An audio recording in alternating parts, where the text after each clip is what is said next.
Hi, I'm Chanel, one of the journalists at Manx Radio. Welcome to the latest edition of Manx Radio Newscast. My name is Derek Allen.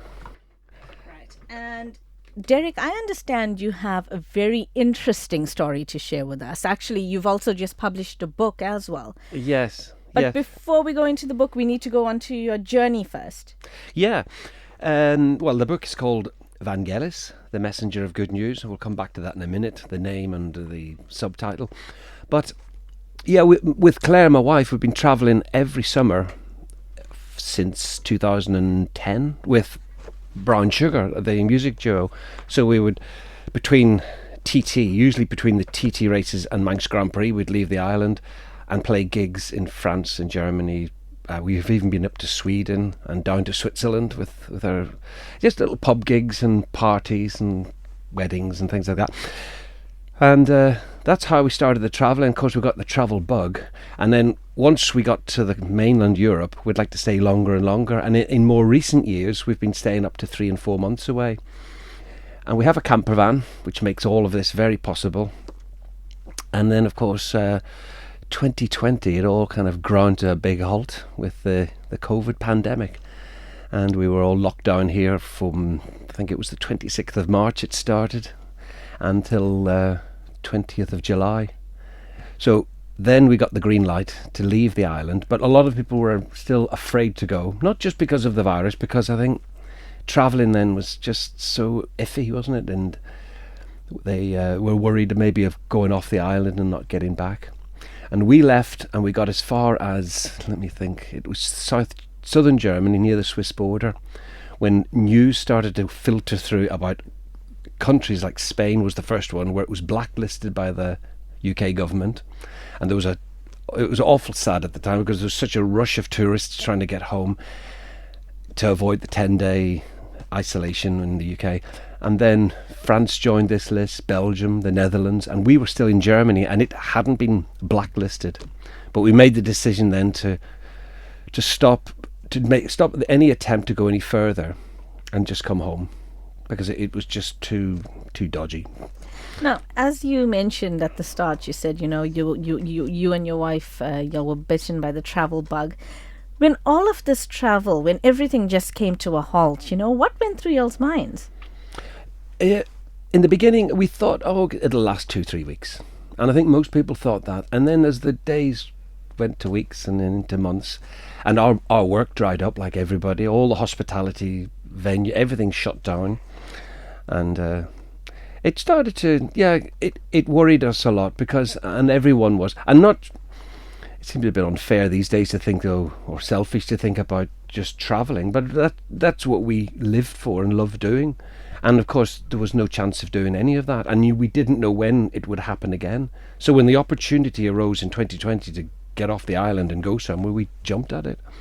So you guys, from Germany, all the news started spreading about the coronavirus. That's when you all decided to head back to the Isle of Man. That was 2020. Yeah, well, we'd already been in lockdown. So we'd come out of lockdown. And most of the countries in Europe had as well. It was the summer. But then it started to, I think there was a new variant came along and they all panicked. And then the UK government decided to blacklist countries. And there's no direct route from Germany back to the UK. So we had to transit Belgium and France. And it was a nightmare, but it was all, looking back on it, most of it was just like theatre, because you would have to fill in personal locator forms online. And you'd arrive at a border and you would expect some kind of control. You'd think, well, between Germany and Belgium, there's got to be somebody there with a little clipboard who's going to check your QR code that you've received from the Belgian authorities, but nobody was there. The same in France. And we couldn't exit the vehicle anywhere, but there was nobody to actually check any of this. And then when we got to the border, because the British border force have their border controls in France, and then likewise the French have theirs in the UK, and we had all this paperwork and QR codes and permits and landing cards and all this stuff ready at hand, and nobody asked to see it. Nothing. And it was the same when we arrived back in Folkestone, off we went on the shuttle, because with the shuttle you could stay in the vehicle. It was the only way to get back. So that was a bit disappointing, yeah. Because you go all these efforts and it was for nothing. Well, nobody checked it anyway. And then eventually, a year later, is when you guys could start to, when you saw countries kind of lessen their restrictions. Is that when you decided to leave again? Well, if you remember, we came back. We were very fortunate. I write all about this in the book, that we were fortunate because we're friends in Germany and Greece and several in France, and the restrictions in those countries was 10 times worse than the Isle of Man. It really was. I mean, there's some in Greece, they couldn't go more than a few kilometres from their home. They had to have permits just to shop. They'd have to SMS or text a number and then receive a permit. And the police were everywhere checking these things.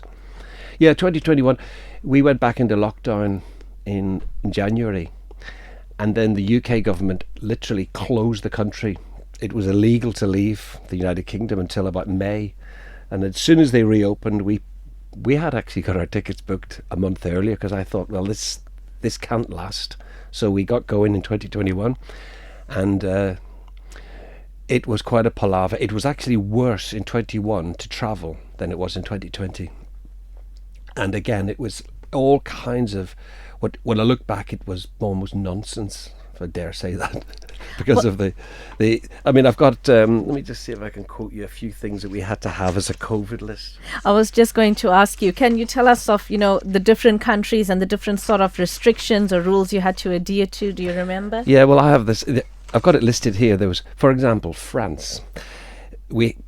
Prior to travel, we had to have a sworn statement of absence of Covid-19 symptoms and contact with confirmed cases. We had to have a certificate for travel to metropolitan France, a sworn statement certifying reasons for travel, a sworn declaration to transit France within 24 hours. And all of this on top, you either had to have certificate of vaccination or a test result. We had the test. We did, and the PCR tests lasted 72 hours. So once you got a negative test result, which was emailed to you within the following 24 hours, the clock was ticking, because you had to be where you wanted to get within that time frame. None of this was checked. When we got to France, they weren't a bit interested in any of this. The only thing they were interested in was, and it was 21, so it was a year on since we left the European Union. Now, I'm from Ireland, so I have an Irish passport, which is European Union. My wife Claire isn't, she's British. And the first thing they said was that she couldn't enter the European Union. And I kind of questioned, I said, why? Unfortunately, we had our marriage certificate, and there is an EU directive which allows freedom of movement for all EU citizens and their family members. So only because of that was Claire allowed to accompany me. And then we had this 24-hour deadline, and it was lunchtime, I think about lunchtime when we got to France. We couldn't possibly make it in daylight hours to exit the country. It's a vast country, France. So we went to Luxembourg, and Luxembourg was the complete opposite. They were completely open. There was no restrictions, no social distancing, no mask mandates, anything like that. And then we stayed there for 3 days, and then we had to get from France to Italy.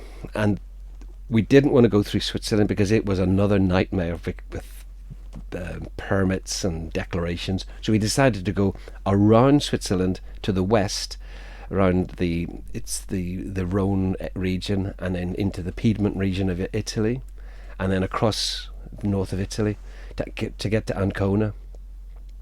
And we chose that route because it was, to us, the easiest way to do this, to get to Greece. Normally we would go overland through the Balkans, through either Bosnia and Croatia, Montenegro, Albania. That's our favoured route.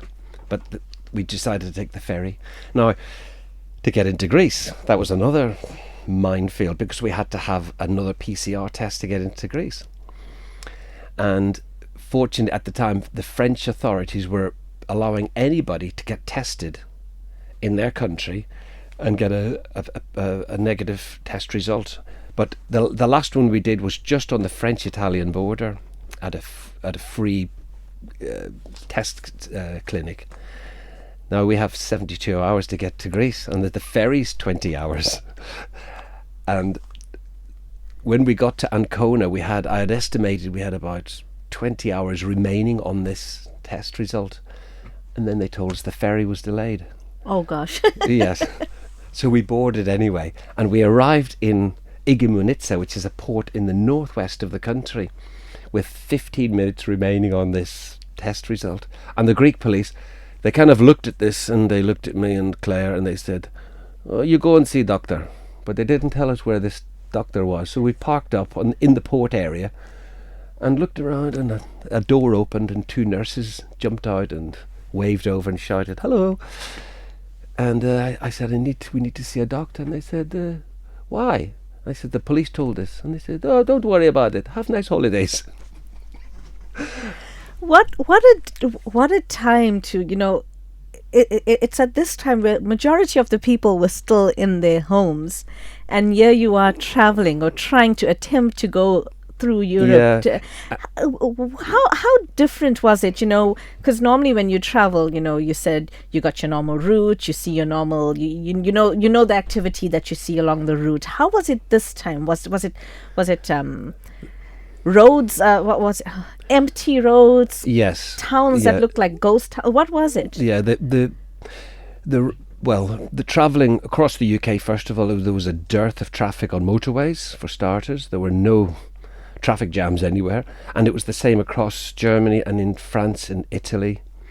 People were afraid to travel. There was just local movement, of course, and there was lots of trucks, the usual, but there were that we didn't encounter any other motorhomes or campervans or caravans or any of those sort of recreational vehicles anywhere on our way down, which is really unusual because they're so popular on the continent. And we prefer places that are not crowded, and we don't. When people think of Greece, they usually think of crowded beaches and bars and nightclubs, but we tend to avoid those. And we go inland, and there is from Igoumenitsa, we decided to go northwest, and there's an area. It's absolutely beautiful. It's an area called the Prespa Lakes, and it's right up next to Albania and North Macedonia, and it's very isolated location. And with all of the hassles and the stress of travelling to get to Greece, this was just a joy to go there. And we went, and we've made a lot of friends over the years in this area. It's only small villages of maybe 70, 80 inhabitants, and we stayed for 4 weeks up there. And it was like, I described it in the book as having this Zen effect on the both of us. We just floated around, and then we decided about, say, 4 weeks after that we would head across central Greece to the island of Evia. And Greece later that summer suffered terrible wildfires, and this was the start of it. And coming down from Prespes, which is 3,000 feet above sea level, it was much cooler. And the first thing we noticed on the way down was the heat. Now, of course, Greece is going to be, it's like anywhere, it's a hot country, so we expect 30, 35 degrees. But the temperature was over 40, and then approaching 45 degrees. And those kind of temperatures are fatal if midday. So we made our way across the central part of Greece to a little port called Glyfa.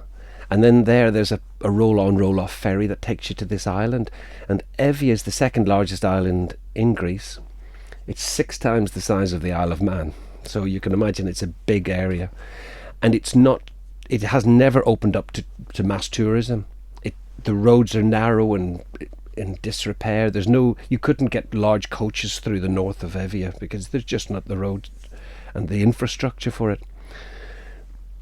And when we arrived, it was unbearably hot, and we were just looking for a small beach, anything, just where we could shelter from this and have access to the water. And Greece is lovely because in these remote areas, it's not regulated like other parts of Europe. If you have a camper van, you can literally stay wherever you want for as long as you want. No one's going to trouble you, and it's very, very safe. And many of the beaches have fresh water, which is all you need if you're wild camping like we do. And we tried several places along this northern coast of Evia, and it just wasn't happening. And we kind of thought this is a bad idea, and I started to kind of have regrets about even making the journey there. And finally, hours into our trip, and it was getting about late afternoon, we're hot, we're fed up, we've had enough. We found this tiny little road, a single track road, so we decided to follow that. And it was so narrow that there were olive trees scraping the side of the vehicle. And finally, we got down, and there was this crescent 500-metre beach with nothing on it, no tavernas, nothing. It was just empty and deserted. So we decided we'd stay there for 3 or 4 days. And on the first night, after a few swims and just relaxing, it was about 7 o'clock in the evening, Claire noticed something on the side of the road, and then from underneath the camper, this tiny kitten appeared, about 4 weeks old. And all I remember was these huge ears and big paws, and he wasn't a bit afraid. And I thought there must be a litter of kittens nearby, and I went to look, and there was nobody to ask. There were some properties, but there were maybe holiday homes, this kind of thing, and they were all shuttered and closed up. And the following day we checked and everywhere, and there was nobody to ask about this kitten, and we'd got no food. He was thirsty, so we thought we'd better leave. Now this is one of the first remarkable things about this, because had we stayed there, within the following 48 hours the entire northern half of the island went on fire. There was a wildfire that destroyed, I think it was about 300,000 acres of forest. 2,500 people had to be evacuated, and exactly where we were was the worst hit area. So we kind of left prematurely because of this. We had to find a shop somewhere to buy cat food, and we travelled for several hours until we got to another beach which was out of the danger area. But we had no idea this had happened, because we'd moved a considerable distance from the wildfires. Oh, wow. Yeah. And then, so when you moved, did y'all intentionally take the kitten with you guys, or did he just hop on board? Well, it would all happen so spontaneously. We couldn't leave him. Yes. He would have died within 24 hours, and we didn't know where he'd come from. Yeah. And there was nobody to ask. So yeah, we took him with us, not with the intentions of keeping him. The idea was just, we'll keep him for 3 or 4 days, and then find somebody who will adopt him. Yes. And from the north, we went to the west side of the island, probably 100 odd miles further on, and we stayed on a small beach for one night. And a Greek family arrived, and there were 4 children, and one little girl, she could have only been about 4 or 5, and she ran over to us because she'd seen the kitten, and she asked me in Greek, "Πώς το λένε το γατάκι?" which translates as, "What's the name of the kitten?" And of course we hadn't named him, we didn't know. And I looked at the little girl, I looked at Claire, I looked at this kitten running around, and I just said, "Vangelis." And I don't know where the name come from, but I didn't intentionally think, oh, he's... And with that, she just ran off to her brothers who were playing by the beach. His name's Vangelis, his name is Vangelis. What's the meaning of Vangelis? Well, later... Again, this is just one of these, because I have an online, well, it's not really a blog page, we have a travel page with Facebook, and after a few days I decided I'll just post a few pictures of this cute little kitten and describe what's happened. And I put it on, and we had a following back then of maybe 1,000 people, like-minded travellers who have camper vans or converted vans. And I put this story on, and the following day, around about lunchtime, I thought, I'll just check that post to see if there's anyone who likes it. And over 10,000 people had reacted to it. And by evening, it had gone to about 50,000-60,000. And I mean, I've just brought here's like a post, for example. I brought this here's one here that's reached over 100,000. So the story in this one here. No, it's fine, you can... Yeah. Okay, so this is all in Greek. Yeah. Oh, someone actually wrote a story. It's in an article, yes. The story went viral, basically, and one of the reasons, I think, looking back, was because so many people worldwide were still in lockdown, particularly in the United States, Australia, New Zealand, South Africa. And this story, as I said, it went viral. And all of a sudden we were getting comments, your little kitten story has cheered me so much. Greetings from Melbourne. And these places were still in very draconian laws had been imposed on them. Yeah. And so there was an elderly Greek lady who came one day. This was another beach we stayed on, and she was visiting every day with her dogs. And she came and she asked me about this kitten, and I told her, oh, it's Vangelis in the name. And she said to me, do you know what this name means in Greek? And I had no idea. And she said to me, it's ancient Greek. It means Evangelos, which means a messenger of good news. And I kind of looked at her and I thought, what you've just said is unbelievable, because these stories of this kitten have gone worldwide. I'm getting posts here, I'm posting stories about him that are reaching over 100,000 people at a time. And it kind of escalated from there. There was a website called Love Meow contacted Claire. They'd heard about this, and they put a story about it. And when Claire Googled she put Vangelis stray kitten, she used the keywords to see if she could find this story, and up popped this one from La Stampa, which is the oldest newspaper in Italy, and they'd picked it up.